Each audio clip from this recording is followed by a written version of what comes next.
सारी सृष्टि के रचनहार कुल मालिक कबीर परमेश्वर कबीर देव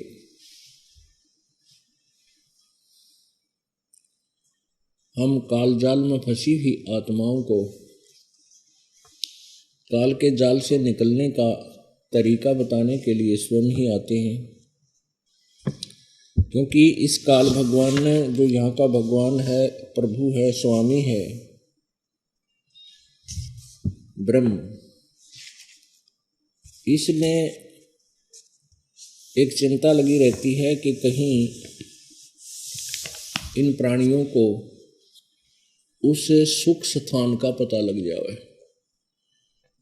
जहाँ जाने के बाद फिर जन्म मृत्यु नहीं होते, वहाँ कोई दुख नहीं है। तो इसको ये चिंता लगी रहती है कि कोई भी प्राणी परमेश्वर से परिचित ना हो जाए, इसलिए ये अपने नकली संतों को, नकली ऋषि महर्षियों को प्रेरणा करता रहता है और शास्त्र विरुद्ध ज्ञान पूरे समाज में फैला देता है। फिर परमात्मा स्वयं आते हैं, दया करते हैं हमारे ऊपर, मेहर करते हैं हम भोली आत्माओं पर, हमें अपने मूल स्थान का ज्ञान कराते हैं और साथ में हम जिस क्रिया पर आश्रित हो चुके हैं, जिस कर्म को हम अंतिम कर्म मान चुके हैं, उसके विषय में भी जानकारी देते हैं और उससे आगे का जो कर्तव्य कर्म है वो भी हमें बताते हैं।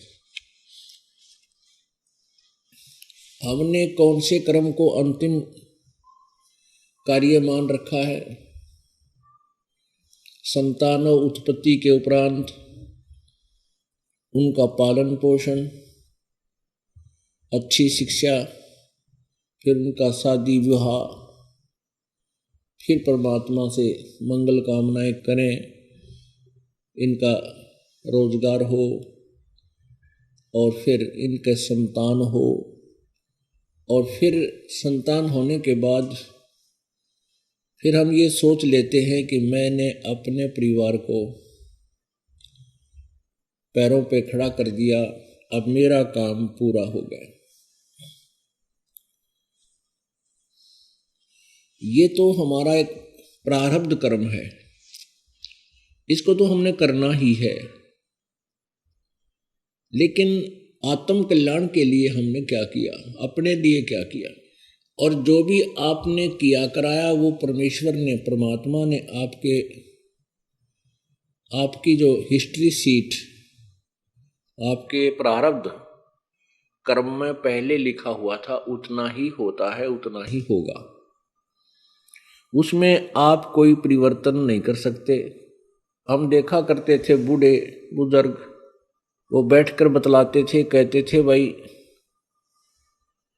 2 लड़के थे, 2 लड़की, सबकी शादी कर दी, 2 लड़के हुए, 2 लड़की है, उनका विवाह शादी कर दी, भगवान ने उनका मौज कर रखी है, संतान होगी, हमारा काम पूरा हुआ।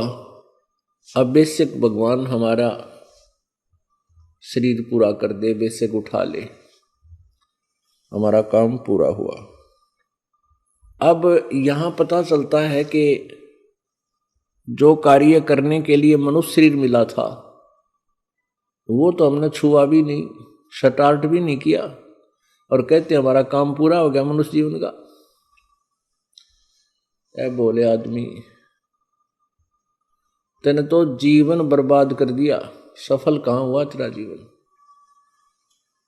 अपने आत्मा, जो भी आपके संस्कार में बेटा या बेटी, संपत्ति या कार कोठी, जो भी होना था वो आपके ही संस्कार का था। वो ना तो आपका चाहा हुआ, ना आपका किया हुआ।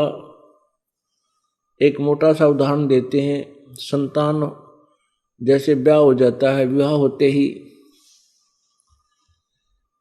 प्रत्येक प्राणी का प्रत्येक व्यक्ति की इच्छा होती है कि परमात्मा लड़का हो। ये हमारे समाज में एक विशेष भावना बनी हुई है। वैसे तो लड़के और लड़की में कोई अंतर नहीं होना चाहिए। ये भी एक दुख का कारण न्यारा बना रखा काल ने, भ्रमित कर रखा है कि बेटा ना होगा तो गति नहीं होगी। अरे भले आदमी हो, गति तो भगवान की भक्ति से होगी, बेटे और बेटी थोड़ी होगी गति। अब विवाह हो गया, विवाह के बाद प्रत्येक की ये टेंडेंसी बनी हुई है कि भगवान लड़का दे,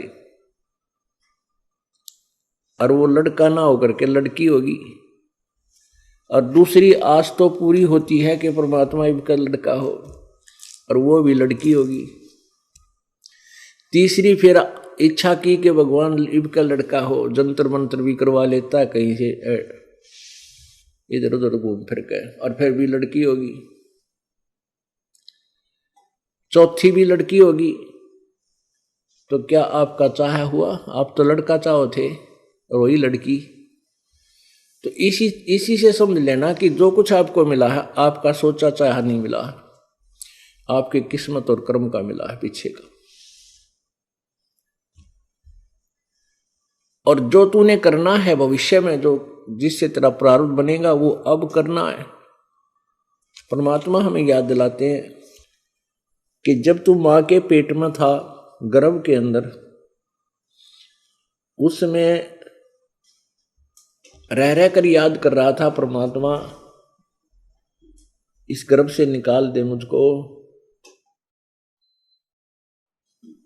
मैं आपकी भक्ति किया करूंगा। क्योंकि मां के पेट में